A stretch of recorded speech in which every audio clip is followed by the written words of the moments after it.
పార్లమెంట్లో రేపే బడ్జెట్. కానీ సరిగ్గా బడ్జెట్కి వారం రోజుల ముందు హల్వా వండుతారు. ఎందుకు వండుతారో తెలుసా? ఈ హల్వాని ఫైనాన్స్ మినిస్టర్ ఇంట్లో వండుతారు. ఆమె కూడా ఈ హల్వా తయారీలో పాలు పంచుకుంటారండోయ్. హల్వాని బడ్జెట్ తయారు చేసే ఉద్యోగులందరికీ ఇస్తారు.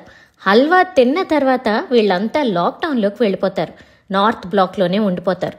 వీళ్ళకి ఇక ఎవరితోని కమ్యూనికేషన్ ఉండదు. ఫోన్స్ కూడా అందుబాటులో ఉండవు. 1950లో బడ్జెట్ ప్రవేశపెట్టడానికి ముందు డేటా లీక్ అయిందట. అందుకే ఈ విధానం ప్రవేశపెట్టారని చెప్తారు. 1980 నుంచి హల్వా రిచువల్ కొనసాగుతోంది.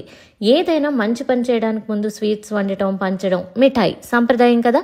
అందుకే బడ్జెట్ దేశాన్ని సమృద్ధి దిశగా తీసుకుని వెళ్లాలనే ఉద్దేశంతో ఇలా స్వీట్ పంచుతారని అంటారు.